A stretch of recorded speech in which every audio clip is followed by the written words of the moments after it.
Good to go. Call us to order at 12:01 p.m. Can we put the roll call? I have everyone noted who's here. Yeah. Have an approval for the agenda.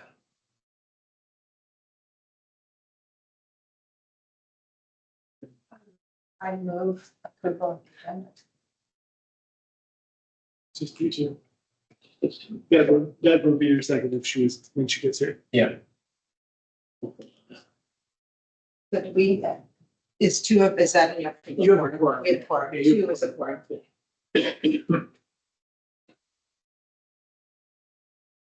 Next, order. Is the approval of the minutes. Approval of the minutes.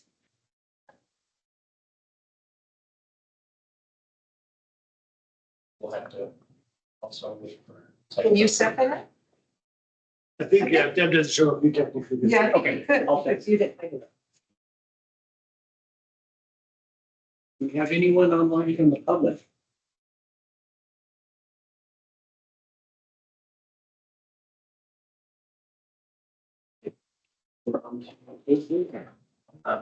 First item under old business is project updates. Yeah. Hey there, good morning, good afternoon. This is Liam Connect. Hey, Just 1 second. Yep. We can't hear you. I think it's a problem on our end.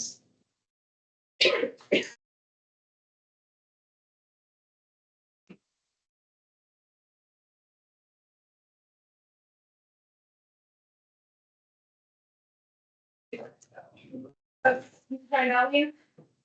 Can you hear me now? How about now?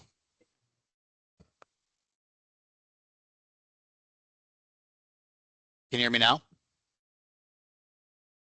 Nope. How about now? Can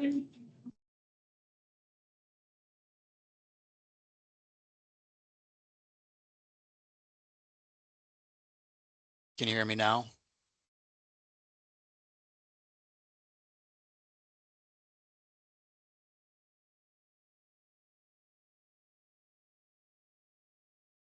Can you hear me now?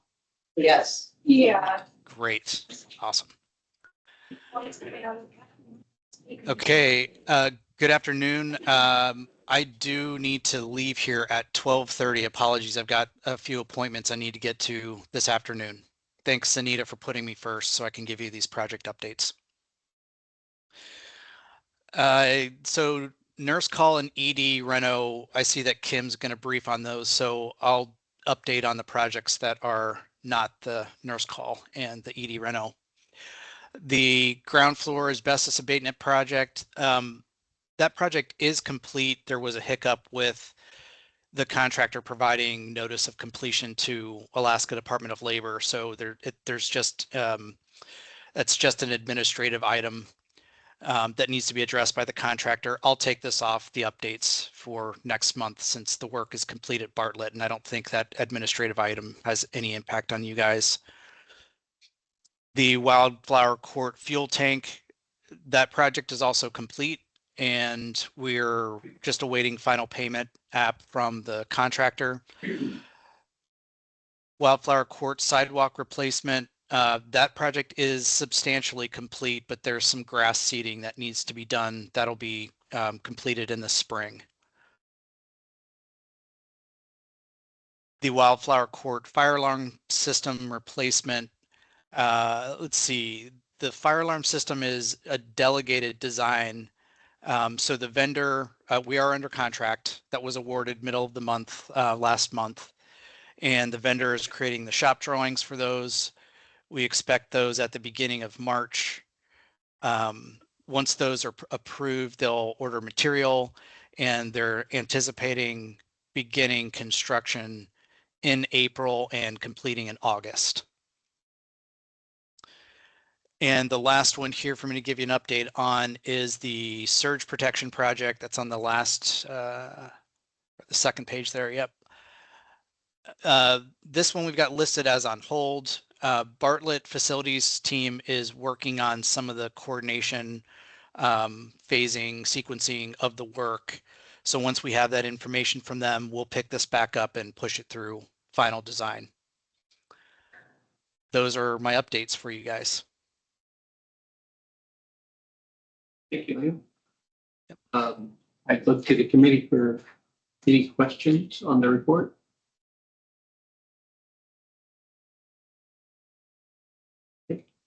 All right. Thank you, sir. We'll move on to the next item on the agenda, which is the ED renovation update. Kim? Thank you, Chair.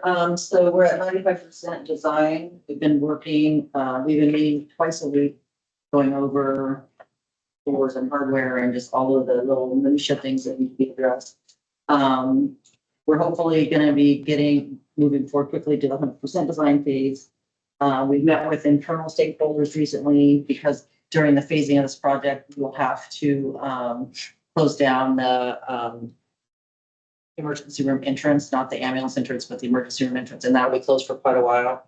So we met with internal stakeholders to talk about where that alternate entrance will be, which will be at City Diagnostic Imaging. And then we got that all planned out, and then we'll be meeting with internal or external stakeholders in the next week or two to let them know of the alternate change in traffic pattern that will happen. Erin Harden, the PIO, has been in on those meetings as well, and she'll is getting some signage, working with facilities, and getting ready to do some PSAs when we're ready to launch those, so the community knows well in advance how to get to the emergency department, what entrance to use. And I'm happy to answer any questions on that. Unfortunately, with this alternate entrance, it will take we're going to have to alternate, do an alternative traffic pattern.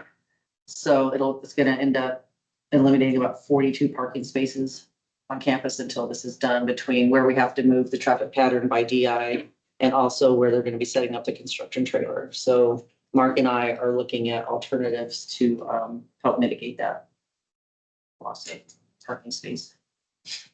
Any chance that we can use some of the parking spaces that some of the folks in the surrounding area? We actually talked about that in our meetings. I mentioned that to Joe this morning. So we're going to still kind of brainstorm on what that looks like, what our options are. We do know on that backside quite a bit of staff park there by the ER entrance. So making sure maybe there's incentives to, like we did during Snowmageddon, if you carpool to work, or, you know, what does that look like? So we're actively having those conversations to help to get that discomfort for a while. What's the length of time that will be happening? Is it months? It's months, at least 6 months. During the phasing, it'll be on and off during that time.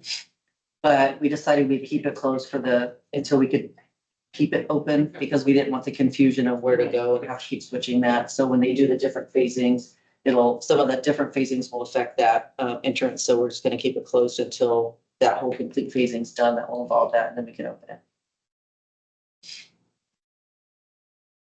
After the ED update. Other questions? Sure. So the call implementation, they are actively on site. We did have some challenges between the weather and some equipment getting stuck in Kent, Washington. It is now all on campus. The installers are currently here. We've renamed, sent them a list of all of the naming acronyms that they need to do for the call light system and the display, and they're actively working on install now. The goal is to have this done before the ED construction project starts and before cruise season hits. So they're currently on track to get that completed. And then along with that, they're working on overhead paging. So our code blue announcements will be automated, so it won't rely on a person anymore. So training is set to happen for the staff February 17th and 18th. And it's a train model. So people will get training and then train others. What triggers the overhead? It'll be a code blue button. So it's on the panel. It has call, and there's a handle, a lever you pull down, and it'll activate overhead. Testing so far has been kind of not great. That testing is on our old system, not our new system. Okay. Yeah, the new system's not in place yet. Bit terrible. Are you referring to the or the Sarah alarm The reason ones that they were doing, is the old system. The recent testing that they did was So- not great. So they've done some testing where they call the code blue overhead for testing, and then they have the Sarah alarms where they see someone's in distress. There's both of those. Sarah alarms are different from the system, and right now we don't have any of the Hiller and Baxter call lights installed.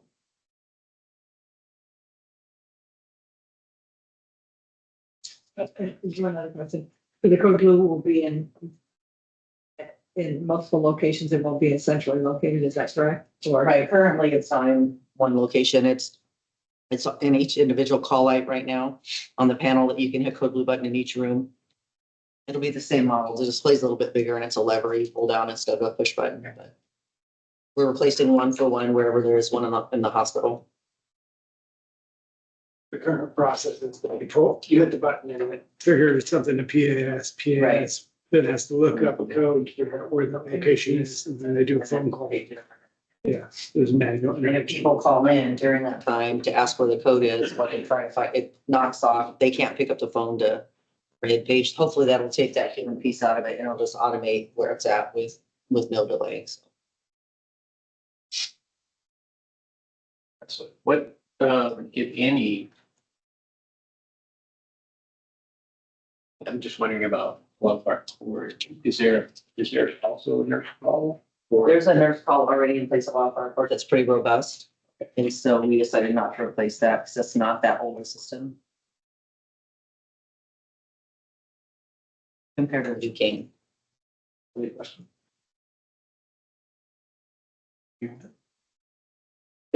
Joe, we get to hear about the facility master plan. It's just a small update. So I've been working with Mark on the sequencing of the two potential plans. And so I received some questions back yesterday. I clarified it. I sent him some more information on what projects associated with the CBJ look like. So I was able to show like the budget for the ED project so that you guys understand what the markup associated with CBJ is, so they can help flush those into some of the numbers. Okay. So we're going through and updating that. My plan is to have this updated either back for the board or planning next month at this point. I will work with Deb on what committee or what format that comes forward. So no action for us this time. Information. Okay. and just to be clear, the update that they're doing is on the estimated cost, or are they? There were a few things that we need from our last meeting that we needed to So it's good. to tweak. Yeah, so there's some slight tweaking going on, but what they're trying to do is sequence out the decision points and how these would flow if you chose plan A or plan B, and what those look like in two different timeframes. And then they're working on their cost estimates, because they had some 30% estimates that Max question in regards to what CBJ projects cost. And so they wanted a project to validate that. Yeah. So that's the two steps they're taking at this point.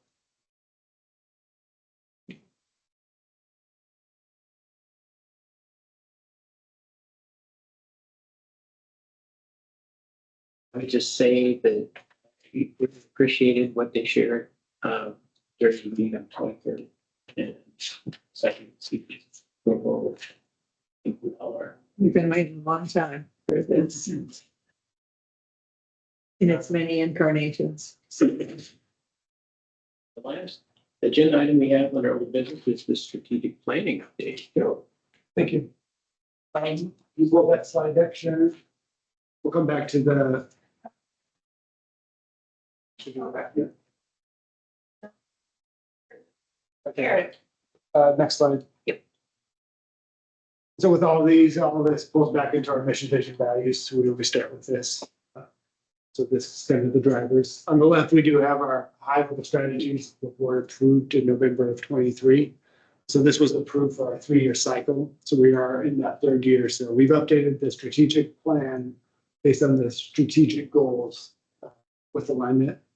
That went through in a few tweaks from when you guys saw it at the committee of the whole meeting, in addition to adding some strategies around master facility plan and rural health transformation. Next slide. Okay, these are just, you have the 24 and 25 plans are both in here, so I just want to make sure that's always included in these, so you guys can look back and see the sequence of events, how we've moved forward. So if you want to flip forward to the next one, Sharon. That's 25 for review for you guys. On to the next one. This is the 2026 plan, which I kind of went over at the committee of the whole. We've gone through, we've done some revision to this. And so what we've looked at is what pieces of this plan are really in relation or aligned with the strategies around master facility plan and the rural health transformation. And we pulled those out. So the first goal in 2026 was to improve access to care, which is one of the specific goals in rural health transformation. And so we tweaked this one and left it where it was, and we made it to increase access to specialty care. That's one of the things we've actually been working hard on over the last 2 years. We've increased ophthalmology.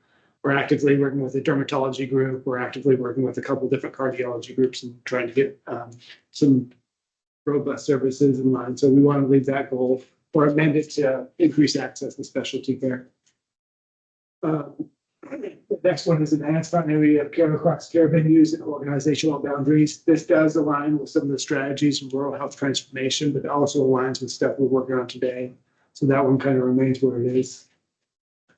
The next one we tweaked to identify regional partners or partners that we can work with in the rural health transformation to identify tertiary partnerships. This is one of the specific things we spoke of at the committee of the whole. And so as we move forward, what is that tertiary partner that we would look to gain services or broaden specialty care in the community? So that's one of the updates we made.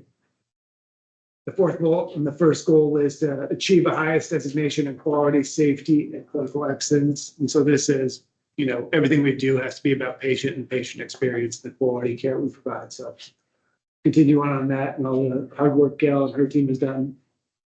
Is there any question on those first goals and the small tweaks we made in regards to that? Can you remind me, what would be an example of primary and then a secondary partnership as opposed to tertiary? The tertiary is like you're looking at one of those big tertiary centers, so Common Spirit. Tertiary center. Yes. We're trying to partner with, because we have lots of partnerships. So we partner with Providence now on a couple of different services. EICU, the stroke program. So we have partnerships. What we're looking for, what Common Spirit was supposed to be for us or Virginia Mason, that didn't come to fruition. Does that answer your question? Yes, thank you. Moving on to strategy 2, there was one tweak to this one. It's we still want to meet or exceed national average for employee and provider engagement, so we'll continue on with those goals. You'll be presented the employee engagement survey at the February board meeting with associated A3s. And then Deb's working on the joint conference, so we can go through the provider engagement survey, the results there, and the A3s that will be associated with that.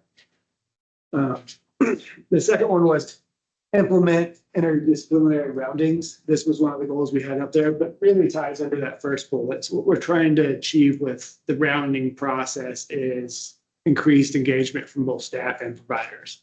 So that will actually roll under that first bullet. It's not a standalone bullet. We are kind of tweaking that process as we move forward. So we talked about interdisciplinary rounding. It's more going out. So senior leaders rounding with directors, going through different departments, trying to build those communications, those engagements. The next two are carryovers from prior years, improve talent acquisition and talent retention. So 2 different goals. One goes more to recruitment, and more goes to how we retain the employees we have in-house. What do we do internally? Some of that does align with engagement, but we felt that it was such a priority that it warranted its own bullet. And then the last one is alignment of employees and providers and potentially board now around the A3 process improvement. And so we've kind of worked hard at pushing this out throughout the organization, our A3s. Now we're just making sure, pushing it to the top. It'll be a high level strategy that we're going to go throughout the organization. Are there any questions on strategy 2 and kind of the goals we've laid out there? All right, moving on to strategy 3. This is the one where there's very specific stuff that for a master facility plan that we just crossed off the top there. And so we'll get down to some more strategies, we'll change those. We had, me and Chris had some long conversations around this. A lot of what falls into infrastructure. We have the IT infrastructure and we have the facilities infrastructure. The facilities is almost going to be predominantly governed by the two new strategies, which is rural health transformation and the master facility plan. So we didn't add anything back to this one. In subsequent years, when those start falling off, they'll probably come back to this strategy. But for now, there's nothing in here about infrastructure. The ones we're focusing on are the same ones we focused on over the last couple of years, is continue to focus on the optimization of our systems, rationalizing the programs we have, cybersecurity, interoperability of our systems, and just overall IS delivery. The second bullet is that SaaS remote hosting, SaaS solutions. That's business continuity, disaster recovery. So this one kind of ties back to some of our infrastructure needs around servers and hosting those servers. The last bullet is to lay the foundation for the transition to AI and emerging technology. And so some of that goes back to policy work that we have to do, making sure it's, as we bring AI, it's compliant with our systems, compliant with HIPAA and all those barriers.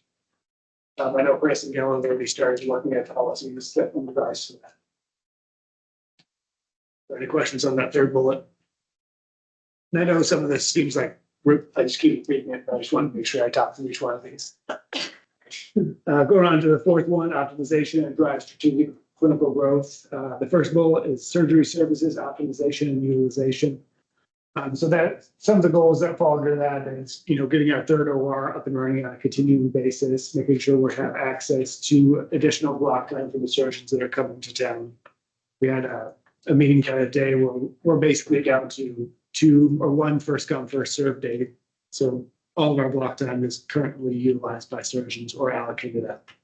And so we have requests coming in from providers that we can't accommodate at this point.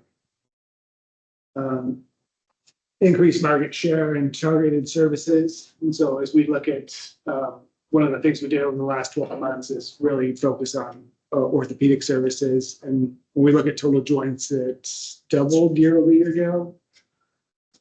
Yes. So we had market improvement on our total joints over the last year by focusing on that service. And so it's to continue to look at what we do with that and where we go. We have to get goal 1 kind of taken care of before we kind of focus on goal 2 around surgical services, because we need that block time available before we can increase market share.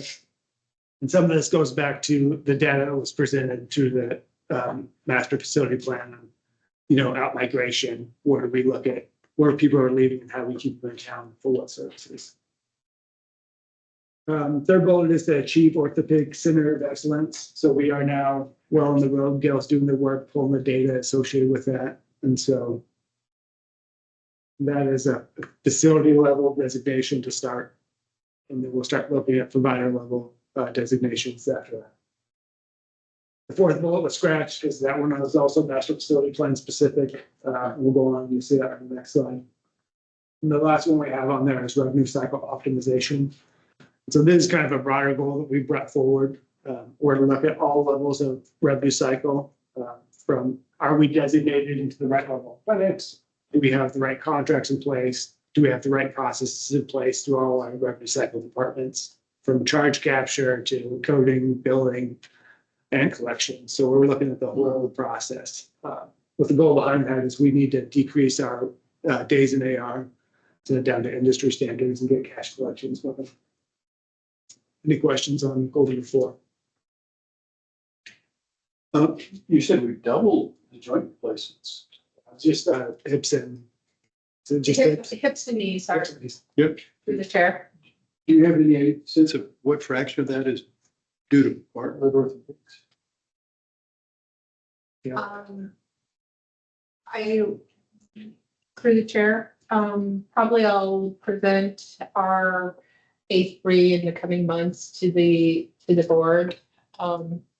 I know just when I pulled the numbers, we had, I believe it was 86 in 2024, and my numbers, I think we were at 156 in 2025.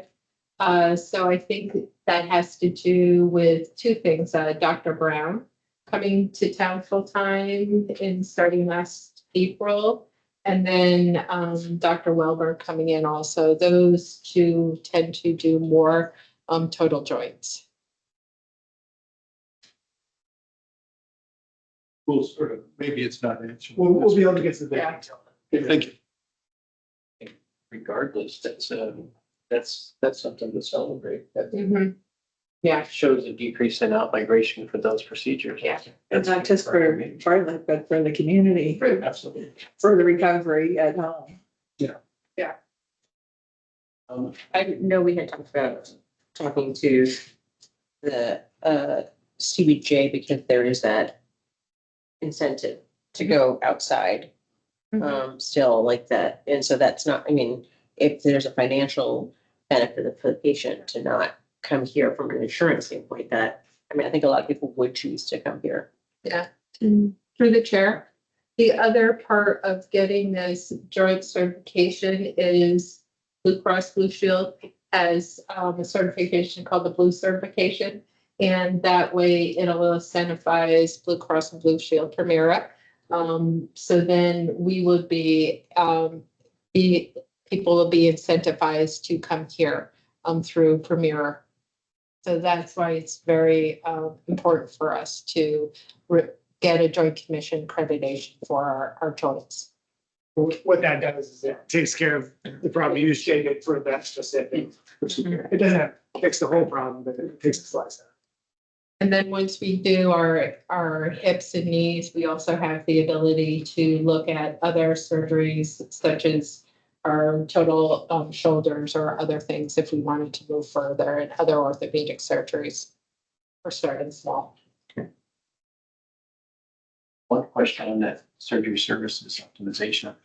And this is probably something I know we've talked about this before, and is when you talk about scheduling, and I think there was a point in one of our past meetings about, can you do evening surgeries, earlier morning surgeries? Is that just one of those, the juice isn't worth the squeeze kind of thing? Well, I know the physicians would kind of want it, but it goes back to staffing, the burnout. Okay, so, yeah.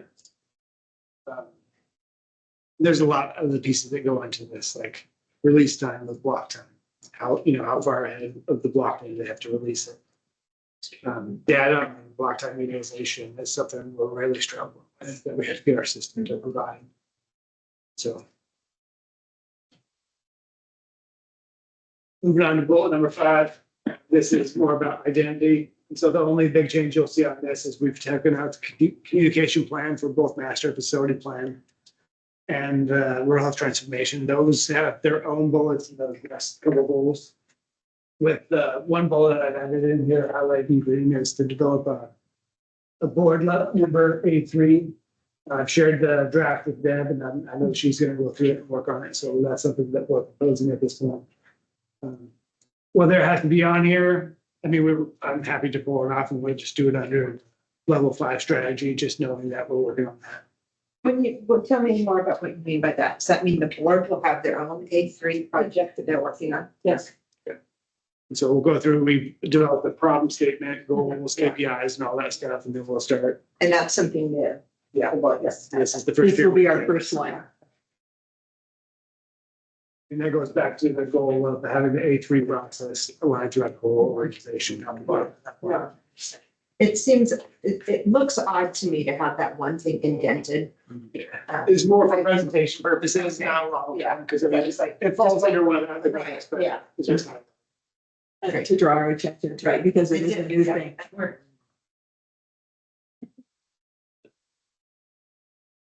With that, I mean, that's what we have presented for 2026. I know there's a lot of little things that could fall under these goals. We try to keep them as high level as possible. We do have some specifics, but that's administration's recommendation at this point. If we move on to the next slide. We talked about master facility plan and rural health transformation, and a lot of what work we do over the coming years will be centered on 2 of these major projects. And I kept the bullet's high level at this point because we don't have a lot of details on next steps. And you see, I don't have anything laid out for the subsequent years because we have to take the first step to take the second step. Yeah. When we look at master facility plan, we have presented the master facility plan to the board, which I think we've accomplished with step one. The next phase we'll have to do is I'll go through and I'll present the sequencing as we discuss the costs, and then we'll have to figure out the decision points. So once we make that first decision, that'll start laying out the subsequent years of. So decision point 2, decision point 3 and such, and the times related to those. And once we make the decision whether that's to move forward or not move forward, I guess that's always an option. We will implement phase 1 of that plan starting this year ideally. And then plan out all future phases with the timeline and decision points associated with those decisions. There's a lot of factors that go into this, and you guys saw the cash impact and the costs of this project, so we have to take that into consideration. And everything that we do in Juneau seems to take longer than usual. So even if we want to do step 1, it could be 12 to 18 months. And then each of these projects will probably require a significant research. The state controls the timing on that. That kind of falls outside our hands. If the current board members remember when we did our CON for the ED project, it was right at 12 months to get that approved. Yeah. We also have identified specialties. If everyone reflects back on the presentation, there was several specialties that were laid out. We will have to talk about that in our next meeting as well. Which ones we want to pursue and which timing on those. And then work on developing communication plans around these. Some of the projects are sensitive and that we will have some feedback. There will be positive and negative. We don't guarantee. So Aaron, put some thought into that and she'll lead on the communications. Are there any questions on that kind of strategy and how we laid out?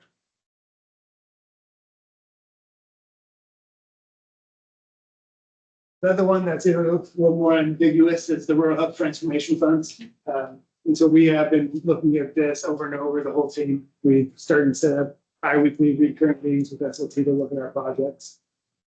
So the first step is we're pulling together a list of projects from senior leaders level. And we've been working with the Department of Health, some other partners in the community trying to come up with a list.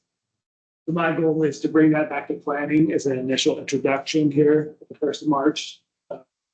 Knowing that there will be letters of intent probably going out between now and then.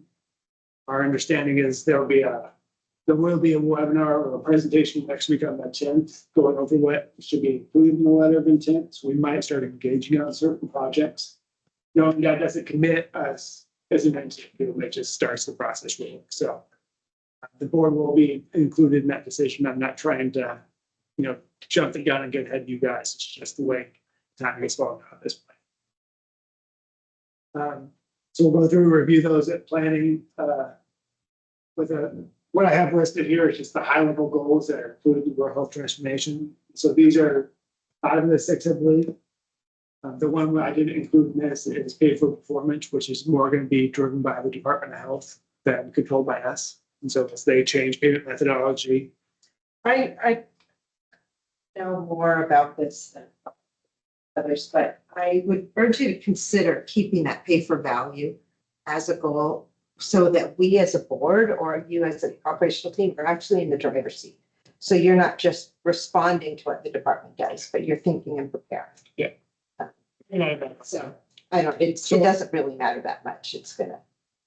In total transparency, I built this slide deck and then we had a good discussion on the Department of Health and talked about some of the things. So I understand where we sit with them. I understand there will be input. Yeah, because I would like to think that we will be driving how the response to pay for value, not responding to the states. What they want to do may or may not be what we as board or as staff want to do. But that's The other ones are expand and maintain access to care. Spark technology. Spark technology is a technology, what they want you to do with technology. I'm using their words. I'm not trying to change their words. Healthy beginnings, healthy communities, and strengthen workforce. And then I always have developed a communication plan. So want to make sure that we're getting in front of this, communicating all the stuff that we're going to try to achieve. So I'll make the one change that Gene requested to add that sixth goal back in. But once the state starts kicking these off and we start initiating some of these projects, I will be able to flesh out subsequent years. Why they are running this project over 5 years, it's technically 6 years of potential spending, because that fifth year has an additional year on top of it. So much where we are coming up on halfway through year number 1. And so this first go, when they start approving projects, I think there'll be a rush to get stuff implemented year 4. Through the chair, is there a requirement to have spent within the year? So year 1, you have year 1 and year 2 to spend. And year 2, you have year 2 and year 3 to spend. So you have an additional year on top of the year that's granted. But basically, the challenge for the first year is all of the 272 million has to be spent by September of 2027. It is. So I can't, August, September. So it's a big So amount of money it- that has to be spent. It's 18 months for us 18 now months. because Exactly. we're halfway through. Exactly. Okay. And then after that, it's, 24. so it should be 2 years. Thanks for that. Okay, because 6 months, you can't even get a project off the ground. It's maybe not even designed. There's some Depending on that the project. we do have some current projects that we've Yes, already had in the yes. pipeline that I think align with some of these strategies. So we have some stuff that I think will have a point in it this the first go around, so.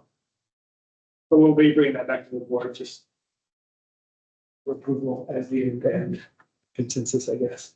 And now I'll start pulling our specialists, our board specialists in our conversations. Thank you, Jim. Next slide. So these are 27, 28. We didn't have a whole lot of changes to these ones, so I'll just hit on the bullets we pulled out. So you see in goal 3, I took out the national facility plan. Both goals 3 and 4, the rest remain unchanged. So these become more high level, more ambiguous the farther you get out, refine them as we pull into them. So we haven't made changes to these from the previous version that I showed with you guys. These tend to continue year to year with minor changes because the farther it is out, the harder it is to move on to the next slide. The same rings true with 2029. You can see the 2 items we scratched out. Master facility plan and rural health transformation, since they will have their own standalones, we'll flash out these years underneath those goals as we start taking steps. And some of these we'll have to go back and refine as we start moving closer to them. Specific goals.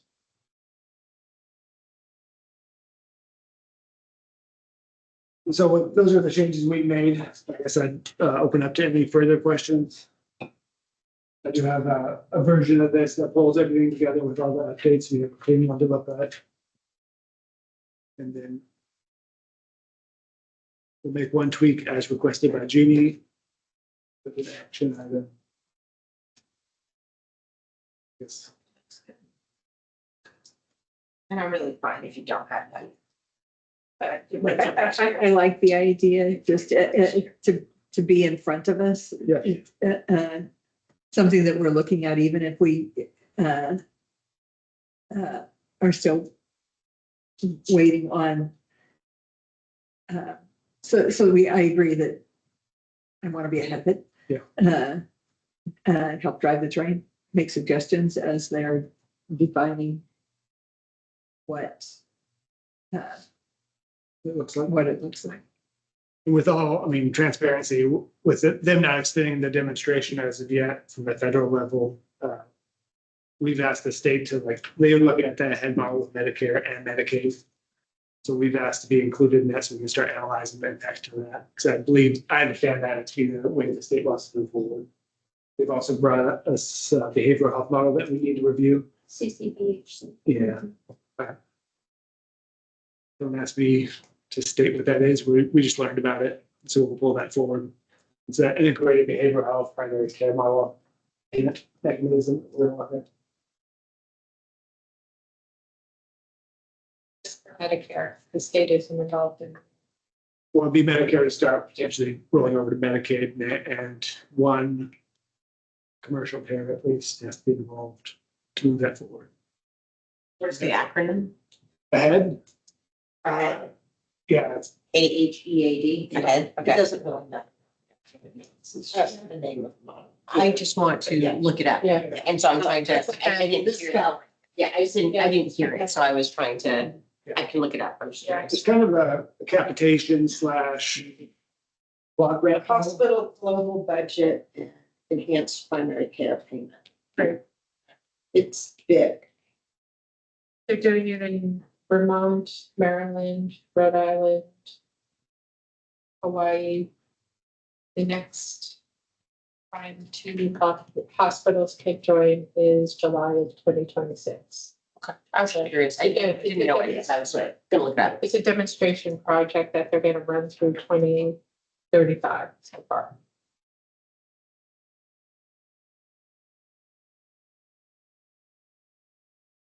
Any comments?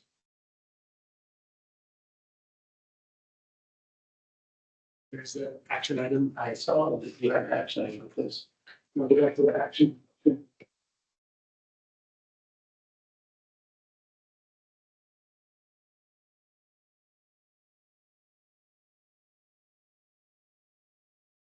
To summarize what's requested in this action item is to move this from this committee.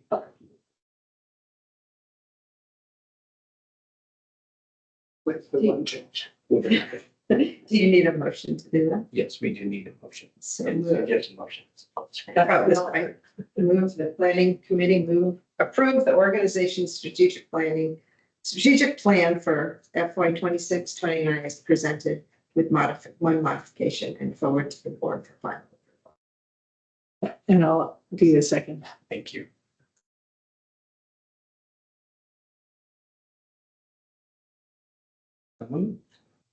Unless you object. it's something other. I'm happy to see this moving forward. Okay, we're on to the last couple agenda items, committee comments and questions. How good they were. Thanks for stepping in, Chris. Well, I'm really glad to see all this moving forward. In board. This is my ignorance. The pay for value that you were speaking of. Like on a scale of 1 to 5, how drastic of a change? That is. It's a 5. Is it really? Okay. It sounded like it, but I was just, I don't really know. But it's a slow moving train. Is this that? And I do have some background in this area, so if at some point it would be helpful to have, I'd be happy to share some information with the board, if that's appropriate. Or the planning committee, but that would be good any. I've been hearing about this for years. It would be good to put it on our board education plan and schedule. Yeah, that would be good. And schedule it. We have gotten off the track a little bit, but we have tried to, for certain topics, include them in the board agenda for, 10 or 15-minute high-level conversation about emerging topics and just topics that the board may not have had the depth for. I'm going to recommend, we haven't had a very in-depth education on nursing facility. It's a very different it's a whole different beast than operating a hospital. So I think that the board would benefit by understanding the differences and what the accreditation, what the regulations are that are different from the hospital. So that's something that I would recommend at some point to put in the queue. And there are many other topics that we could, many other direct topics that we could talk about. Does that fall under the purview of like this committee or under the purview of the governance committee? Because we talked about how they overlap. Governance would schedule. Come up with like things that we should talk about to educate the board. But every commit, every, staff, senior leadership, board members, and other committees would recommend to the governance committee areas where education is needed and we put it in queue.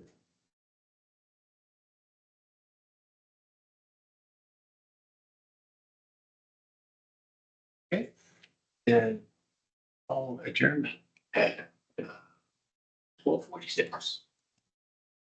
Thanks, everyone. It's fixed. It's very sad. I have a seat that. For the